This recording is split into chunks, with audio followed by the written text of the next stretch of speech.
بسم اللہ الرحمن الرحیم۔ کتاب سفیر نور پارٹ 3، زمانہ قم المقدسہ ایران۔ آپ 1973 میں پہلی بار نجف اشرف سے 6.5 سالہ قیام کے بعد پاکستان آئے۔ اسی سال آپ کی اپنے ہی خاندان میں مولانا سید امیر حسین جان لکھنوی کی بھتیجی اور سید یونس جان خطیب عالم شیر کی صاحبزادی سے شادی انجام پائی۔ خداوند کریم نے آپ کو 5 فرزند اور 2 دختران عطا فرمائیں، جن کے نام یوں ہیں: سید محمد، سید علی، سید حسن، سید حسین، سید سجاد، سیدہ فاطمہ اور سیدہ زینب۔ شادی کے بعد 1974 میں جب آپ نے نجف اشرف دوبارہ جانا چاہا تو آپ کی داخلہ پر پابندی عائد کر دی گئی، کیونکہ عراقی حکومت آپ کی سرگرمیوں، قائدانہ صلاحیتوں اور امام خمینی سے عقیدت سے آشنا ہو چکی تھی۔ علمی تشنگی اور امام خمینی کے ہجر نے آپ کو پاکستان میں چین سے نہ بیٹھنے دیا۔ آپ 8 ماہ بعد قم تشریف لے گئے، جہاں آپ نے آیت اللہ شہید مرتضیٰ مطہری، آیت اللہ ناصر مکارم شیرازی، آیت اللہ وحید خراسانی، آیت اللہ تبریزی اور آیت اللہ حرم پناہی سے تاریخ، اصول، فلسفہ، فقہ اور علم کلام کا درس لیا۔ یہ وہ زمانہ تھا جب ایران میں امام خمینی کی تحریک خوب پروان چڑھ رہی تھی۔ ایران کے ملعون شاہ کی جانب سے علماء کے خلاف زہریلا پروپیگنڈا زوروں پر تھا۔ مدارس دینیہ کا تقدس پامال کرنے کی ہر ممکن کوشش کی جا رہی تھی۔ عوام اور طلباء کے مظاہرے شباب پر تھے۔ ایسے میں سید عارف حسین الحسینی بڑے بڑے مظاہروں میں خود شرکت کرتے، اپنے ساتھیوں کو شرکت کی ترغیب دیتے اور امام خمینی کے پیغامات کو دیگر احباب تک پہنچانے میں سرگرم عمل رہتے تھے۔ چونکہ اسلامی انقلاب کی تحریک کا اصل مرکز حوزہ علمیہ قم تھا، اسی لیے قائدین انقلاب کی سرگرمیوں کا محور ہونے کے ناطے یہ حوزہ شاہ کے غیظ و غضب کا نشانہ بنتا رہا۔ آیت اللہ سید علی خامنائی، حجت الاسلام وائز طبسی، حجت الاسلام شہید ہاشمی نژاد اور دیگر اہم شخصیات امام خمینی کی تحریک کی روح رواں تھیں۔ امام خمینی سے عشق کی بدولت سید عارف حسین الحسینی کو امام کی جانثاروں سے عقیدت ہو گئی۔ آپ حضرت آیت اللہ سید علی خامنائی کے خطبات میں جوش و جذبہ سے شرکت فرماتے اور ان کے خطبات کے اقتباسات اپنے دیگر دوستوں تک پہنچاتے۔ آپ حضرت سید علی خامنائی کے جذبہ اور ان کی امام خمینی سے والہانہ محبت کو دیکھ کر اکثر فرمایا کرتے تھے کہ اگر یہ عبد ذی وقار آیت اللہ خامنائی زندہ رہے تو اپنی صلاحیتوں کا دنیا سے لوہا منوائیں گے۔ ایران کی بدنام زمانہ جاسوسی تنظیم ساواک انقلاب کے لیے سرگرم افراد کے لمحہ بلمحہ جاسوسی کرتی رہی۔ بالخصوص یہ تنظیم غیر ملکی طلباء جو ایرانیوں کے شانہ بشانہ متحرک تھے پر کڑی نظر رکھے ہوئی تھی۔ چونکہ پاکستانی طلباء میں سید عارف حسین الحسینی تحریک امام خمینی کے سرگرم رکن تھے، اس لیے ساواک نے آپ کو گرفتار کر کے وہاں ضلع انتظامیہ کے سپرد کر دیا۔ آپ سے چند روز تفتیش ہوتی رہی، آپ کو صحبتوں کا خوف دلایا گیا، ایران بدر کرنے کی دھمکیاں دی گئیں، مگر ان کی کوئی کوشش بھی آپ کو متزلزل نہ کر سکی۔ آخر کار انہوں نے آپ سے ایک حلف نامہ پر دستخط کرانے کی کوشش کی، جس پر تحریر تھا کہ آپ قوم کے قیام کے دوران کسی مظاہرے اور جلسے میں شرکت نہیں کریں گے، کسی سطح پر ہونے والے جلسے میں تقریر نہیں کریں گے، شاہ ایران کے خلاف کسی مقام پر نشر و اشاعت نہیں کریں گے، ایران میں انقلاب کی تحریک کے کسی رہنما سے ملاقات نہیں کریں گے، حکومت ایران کے خلاف کسی بھی سرگرمی میں شریک نہیں ہوں گے۔ جو ہی آپ کی نظر ان شرائط پر پڑی تو نہ صرف آپ نے دستخط کرنے سے انکار کر دیا بلکہ بڑی جرأت سے جواب دیا، میں اس قسم کی کسی شرط کو قبول نہیں کرتا اور نہ ہی میں اپنے آباء و اجداد سے مشروط زندگی کا درس پڑھا ہے۔ قوم میں بھی انقلابی جلسوں کے علاوہ عزاداری کے جلوسوں میں شرکت کرنا آپ کا پسندیدہ فعل تھا۔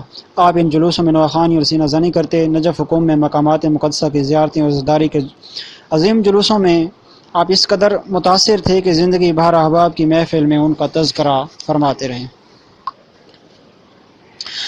آپ کے نزدیک نجف قم کے مزارات کی زیارت، وہاں مانگی گئی دعائیں اور عزاداری کے پروگرامات میں شرکت زندگی کا عظیم سرمایہ تھے۔ حج بیت اللہ آپ کی تسکین کا ذریعہ تھا۔ آپ 1975 میں پہلی بار قم سے حج کی عظیم سعادت حاصل کرنے کے لیے گئے۔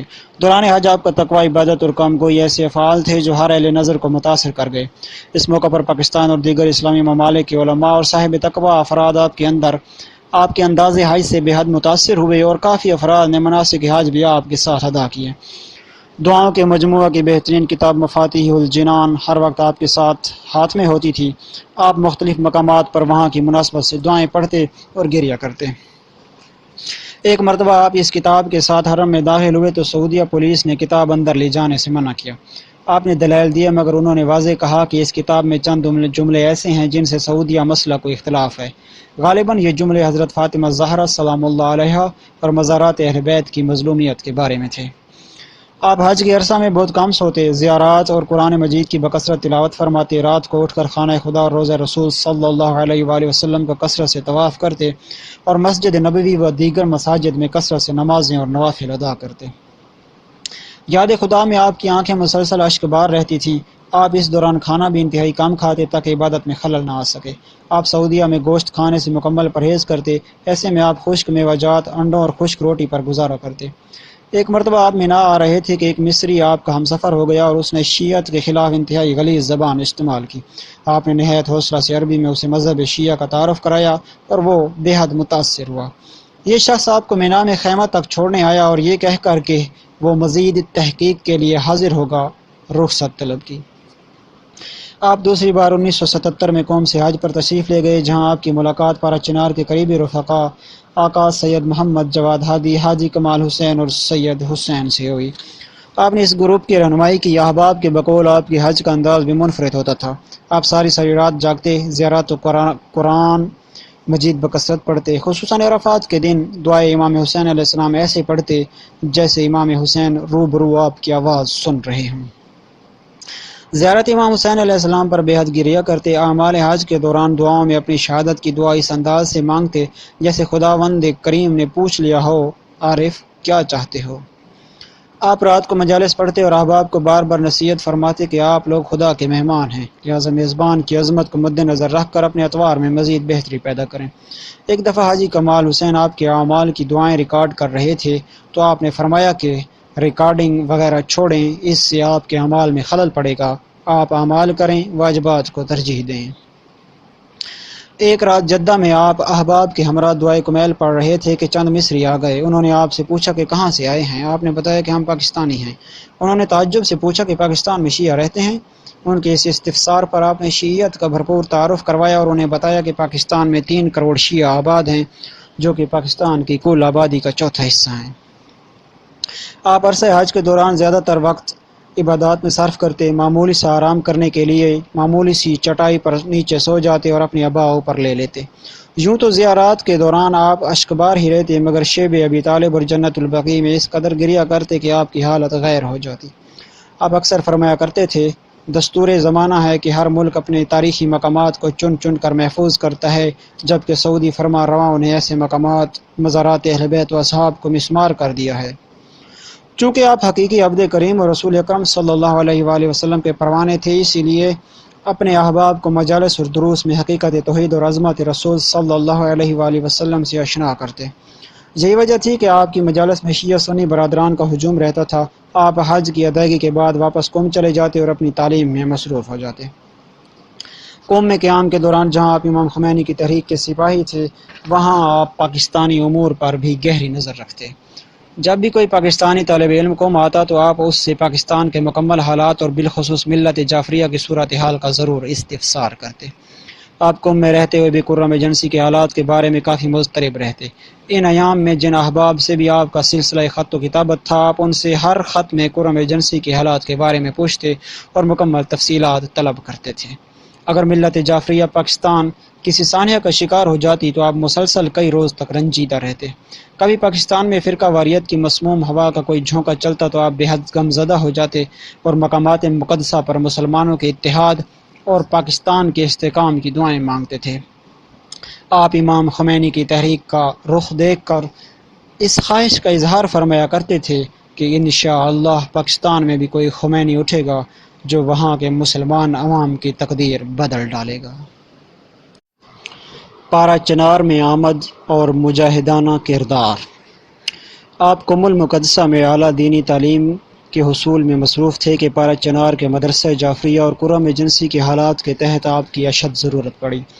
چنانچہ علامہ سید عابد حسین الحسینی اور آپ کو مدرسہ کے مسئول آقا شیخ رجب علی نے قرم ایجنسی میں خدمات کے لیے یاد فرمایا۔ آپ مزید تعلیم اور امام خمینی سے محبت کی بنا پر قم المقدسہ کو چھوڑنے کے لیے ہرگز رضامند نہ تھے، مگر جب آپ کو ضرورت کا احساس دلایا گیا تو آپ اپنے محترم و شفیق استاد آقائے حرم پناہی کے پاس گئے اور انہیں استخارہ کرنے کی استدعا کی۔ آقائے حرم پناہی استخارہ دیکھنے کے لیے معروف تھے۔ انہوں نے استخارہ کیا تو مسکرانے لگے، آپ کی طرف دیکھا اور فرمایا، آپ کے لیے وطن واپس جانے میں بہتری ہے۔ انہوں نے آپ کے حق میں دعا کی اور پاکستان میں انقلاب اسلامی کی ترویج کرنے کی تاکید فرمائی۔ آپ استاد کے حکم کی تعمیل اور قرآن ایجنسی کی ضرورتوں کو مد نظر رکھ کر 1977 میں قوم سے پارا چنار تشریف لے آئے اور سلسلہ درس و تدریس میں مصروف ہو گئے۔ یہاں آپ نے اپنی ذمہ داریوں کو 2 حصوں میں تقسیم کیا: اول مدرسہ کی ترقی اور دوم قرآن ایجنسی کے حالات کی بہتری۔ بطور مدرس آپ نے طلبہ کی فکر کو جدید اسلامی نہج پر لانے اور طلبہ میں تقویٰ کو فروغ دینے کی بھرپور کوشش کی۔ جہاں آپ نے طلبہ کی ضرورتوں اور علم دین کی افادیت کو اہمیت دی، وہاں مدرسہ کی تعمیر، نوجوانوں کو مدارس دینیہ کی طرف راغب کرنے اور مدرسے کے نظام اور تعلیم کو بہتر بنانے کی کوشش بھی کی، جس کا نتیجہ یہ نکلا کہ نہ صرف مدرسہ کا نظام بہتر ہوا بلکہ طلبہ کی تعداد میں خاطر خواہ اضافہ ہوا۔ مدرسہ جعفریہ پارا چنار تعلیمی معیار کے حوالے سے پاکستان کا عظیم مدرسہ بنا۔ آپ کو انسان شناسی کا ملکہ تو خدا نے عطا کیا ہوا ہی تھا۔ آپ قرآن ایجنسی کے دینی پروگراموں، مجالس اور تقریبات میں شرکت فرماتے تو وہاں آپ کی خصوصی نظر دینی نوجوانوں پر ہوتی۔ آپ نوجوانوں کی تقاریر سماعت فرماتے، ان کے کردار کے معیار کو ترازو میں تولتے۔ اگر کسی نوجوان طالب علم کی صلاحیتوں سے متاثر ہوتے تو شفقت فرمانے کے بعد اسے عالم دین بننے کی تاکید فرماتے۔ اسی طرح ایک تقریر میں سکول کے طالب علم سید طاہر شاہ الموسوی نے تقریر کی اور چند اشعار پڑھے تو آپ اس نوجوان سے کافی متاثر ہوئے۔ آپ نے تقریب کے اختتام پر اسے اپنے پاس بلایا اور اس کا خاندانی پس منظر دریافت فرمایا اور پھر اسے مدرسہ جعفریہ میں داخل ہونے کی رغبت دلائی۔ بقول طاہر شاہ کہ انہیں اس شعبہ سے سخت چڑ تھی، اس لیے اس نے معذرت کر لی، مگر آپ نے فرمایا آپ مدرسہ میں میرے پاس ویسے چند دنوں کے لیے آ جائیں۔ جب یہ نوجوان چند روز تک آپ کی خدمت میں رہا تو اس قدر متاثر ہوا کہ عالم دین بننے کا مصمم ارادہ کر لیا۔ موصوف آج کل حوزہ امام خمینی شام میں زیر تعلیم ہیں اور مجتہد بن کر اپنے ملک واپس لوٹنے کا ارادہ رکھتے ہیں۔ یہاں یہ واضح کرنا ضروری ہے کہ سید عارف حسین الحسینی نے اپنے اسی محبوب شاگرد کو خود شام میں داخل کرواتے وقت فرمایا تھا، آپ کے شام میں رہنے سے حوزہ امام خمینی اور دیگر مدارس سے ہمارا رابطہ مستحکم رہے گا جیسا کہ قوم سے ہے۔ جہاں آپ شفیق اور مہربان استاد کی حیثیت رکھتے تھے، وہاں طلبہ سے آپ کا رویہ ہمیشہ دوستانہ تھا۔ آپ فرماتے تھے کہ بہترین استاد بہترین دوست ہوا کرتا ہے اور ہمیشہ دوست ہی رازدان ہوتے ہیں۔ یہی وجہ تھی کہ طلبہ بے دھڑک اور بلا تکلف آپ کے سامنے اپنی تکالیف کا اظہار کرتے اور مدرسہ و معاشرہ کے قابل تنقید پہلو زیر بحث لاتے، جس کی پیش نظر آپ تمام مشکلات کا ازالہ فرماتے۔ آپ اپنے مدرس احباب کو اکثر تاکید کرتے کہ پاکستان کے مدارس اور علم دین کے حصول سے لوگ متنفر ہیں، لہٰذا ہمیں مدارس کے ماحول اور علم دین میں جاذبیت پیدا کرنی چاہیے۔ ہمیں اپنے مدارس کا ماحول قم اور نجف جیسا بنانا چاہیے تاکہ ہم ان کی تکالیف کا بروقت ازالہ کر کے انہیں احساس محرومی سے نجات دلا سکیں۔ ہمیں معاشرے میں علماء کے کردار کو اجاگر کرنا چاہیے تاکہ معاشرے میں علماء کا احترام نئی نسل کے لیے جازب بنے۔ ہمیں اپنے طلباء سے وہی سلوک کرنا چاہیے جیسا کہ ہم گھر میں اپنے بچوں سے کرتے ہیں تاکہ روحانی فرزند و پدر کا مقدس رشتہ قائم رہے۔ آپ فرش پر بیٹھ کر درس پڑھاتے، طلباء میں مساوات کو بے حد ترجیح دیتے۔ ایک دفعہ آپ کرسی پر بیٹھے درس دینے میں مصروف تھے اور آپ کے سامنے چند طلباء کرسیوں پر بیٹھے انہماک سے درس سن رہے تھے کہ چند مزید طلباء کمرے میں آئے اور کرسیوں کی کمی کی بدولت نیچے بیٹھ گئے۔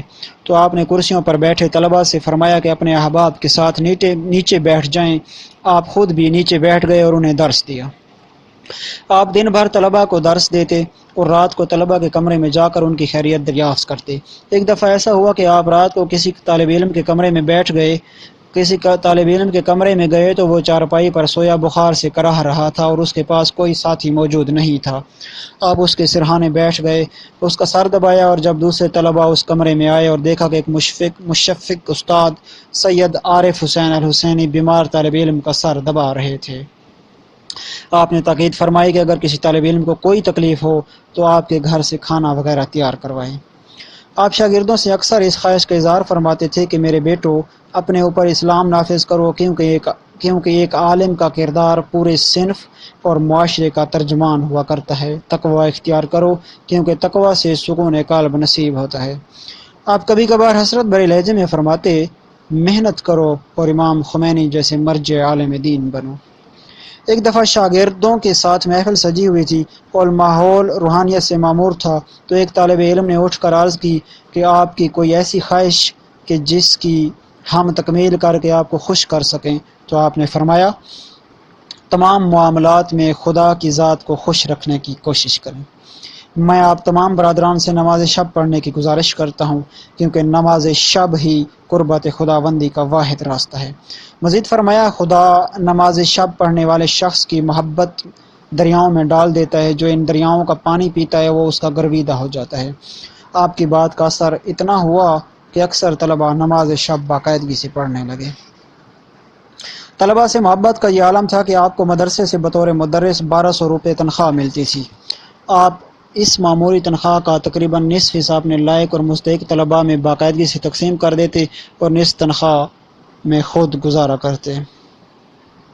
آپ باقاعدگی سے شب جمعہ مدرسہ کے طلباء کے ساتھ دعائے کمیل پڑھتے، اور آپ نے دعائے کمیل کی اہمیت کو اجاگر کرنے کے لیے طلباء کی ایک جماعت تیار کی۔ آپ نے انہیں حکم دیا کہ وہ باقاعدگی سے ہر شب جمعہ حرکت اسلامی افغانستان کے محاذوں پر جا کر مجاہدین کے ساتھ دعائے کمیل پڑھیں، جیسا کہ ایران کے محاذوں پر ہوتا ہے۔ آپ کے شاگرد آپ کے حکم کی تعمیل کرتے ہوئے افغان مجاہدین کے مورچوں میں جاتے اور دعائے کمیل پڑھتے۔ یہ سلسلہ تقریباً 6-7 ہفتوں تک برقرار رہا، جو بعد میں حالات کی سنگینی کی وجہ سے منقطع ہو گیا۔ اسی کے ساتھ آپ نے اپنے طلباء کو یہ بھی ہدایت کی تھی کہ وہ اپنے گاؤں جا کر انقلاب اسلامی ایران اور امام خمینی کو متعارف کروائیں۔ ایک دفعہ آپ نے اپنے طلباء کو بلایا اور فرمایا، آپ نے مدرسہ جعفریہ کے بعد اعلیٰ تعلیم کے حصول کے لیے ملک سے باہر جانا ہے، لہٰذا آج آپ ہمارے شاگرد ہیں، کل آپ ہمارے سفیر ہوں گے، اور آپ نے ہی ہمیں دنیا بھر کے مدارس سے مربوط رکھنا اور مستقبل میں مدارس کے نظام کو بہتر سے بہتر بنانا ہے۔ آپ کی خواہش تھی کہ مدارس دینیہ کا وقار معاشرے میں بلند ہو رہا۔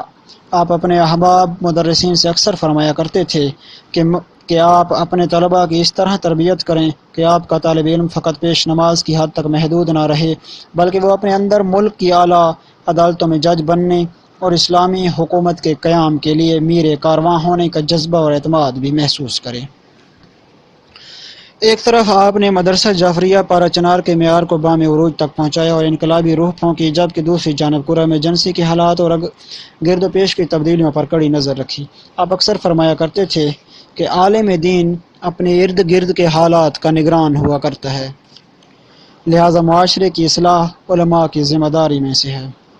مزید فرماتے تھے، اگر آپ کہیں فاسد معاشرہ دیکھیں تو یقین کر لیں کہ یہاں کے علماء فاسد ہیں۔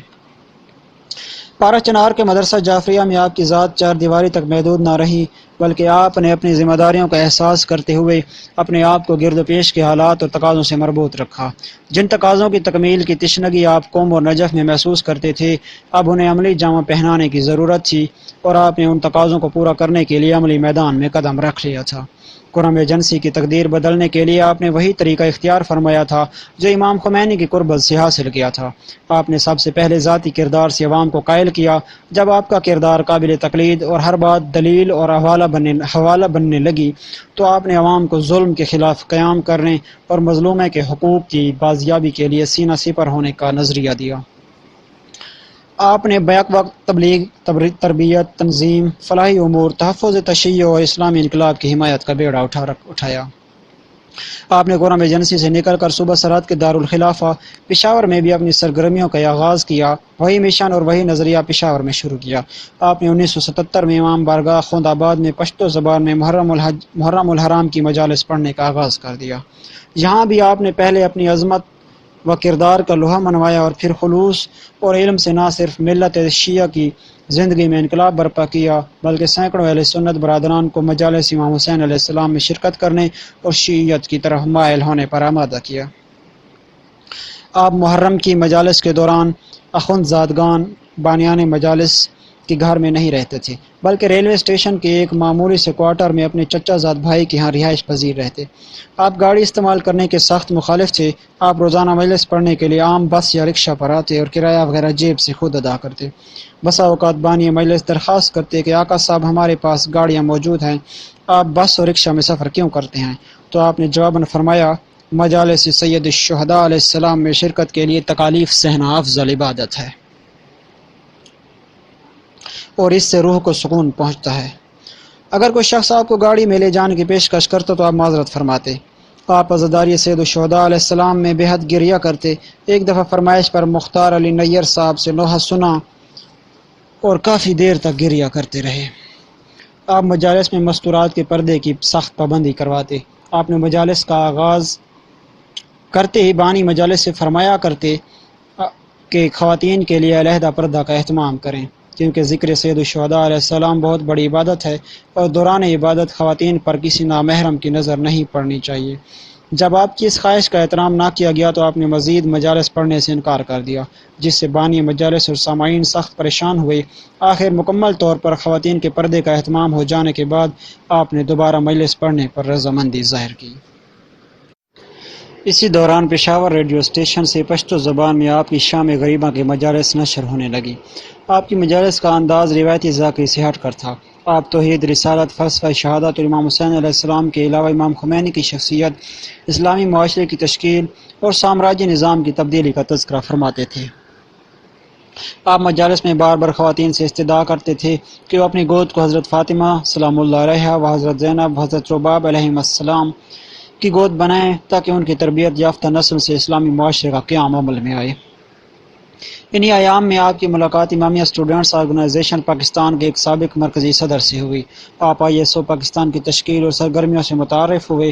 آپ کی خواہش تھی کہ ان تعلیم یافتہ سارے نوجوانوں کو اسلامی انقلاب کے لیے منظم کام کرنا چاہیے۔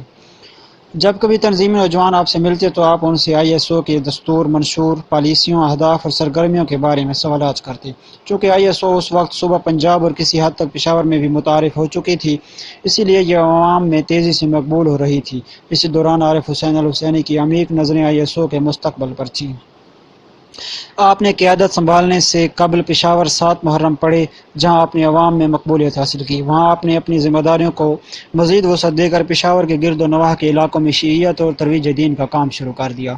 ایک دفعہ آپ نے چاند احباب کے ہمراہ چارسدہ میں شیعیت کی تبلیغ کے لیے تشریف لے گئے تو وہ لوگ شیعہ افراد کو اپنے برتن تک دینے کے لیے تیار نہ تھے، کیونکہ شیعیت کے بارے میں ان کے نظریات انتہائی غلط تھے، مگر ایسے حالات میں بھی آپ نے کام کیا اور مثبت نتائج حاصل کیے۔ ایک دفعہ چند احباب کے ہمراہ تبلیغ کے لیے ضلع دیر پہنچے۔ دیر کے علاقہ میں ابھی داخل ہو رہے تھے کہ مغرب کی اذان ہو گئی۔ آپ نے احباب کو روکا اور نماز ادا کرنے کو کہا اور خود اذان کے لیے پہاڑی پر چڑھ گئے۔ ارد گرد کے لوگ بھی جمع ہونے لگے۔ احباب نے عرض کی کہ آقا صاحب شہر کی مسجد میں نماز پڑھ لیں، یہاں لوگ تماشا کی غرض سے ہمارے گرد جمع ہو رہے ہیں۔ تو آپ نے فرمایا، میری خواہش ہے کہ یہ لوگ ہمارے گرد جمع ہوں اور ہم سے دین کے بارے میں سوال کریں۔ آپ نے نماز پڑھائی، وہاں کچھ لوگ آپ سے ملے، آپ نے انہیں تبلیغ کی، پھر شہر گئے، وہاں ایک ڈیرے پر جمع لوگوں تک اپنا پیغام پہنچایا اور ان کے شکوک و شبہات کو ختم کیا۔ ایک مرتبہ آپ ایک قبائلی علاقہ میں تبلیغ دین کے سلسلے میں گئے تو وہاں کے چند لوگوں نے آپ سے پوچھا، کیا آپ یہاں لوگوں کو شیعہ کرنے آتے ہیں؟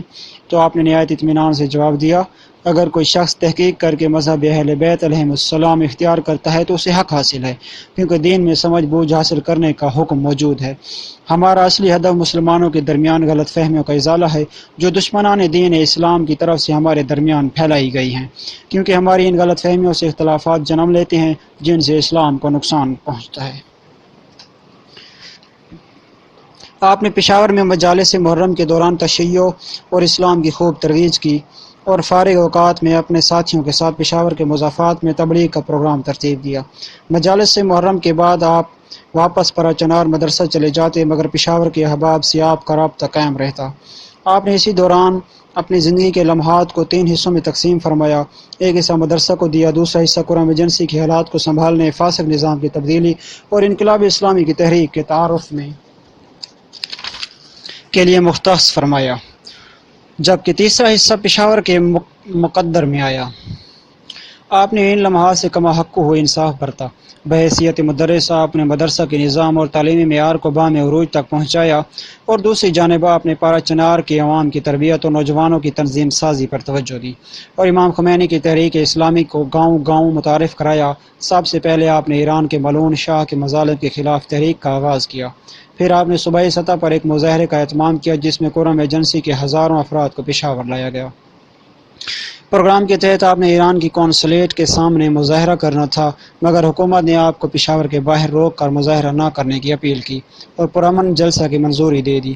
آپ نے اخوند آباد پشاور میں بھرپور جلسہ کیا اور شاہ ملعون کے مظالم کا پردہ چاک کر کے امام خمینی کی تحریک کی بھرپور حمایت کی۔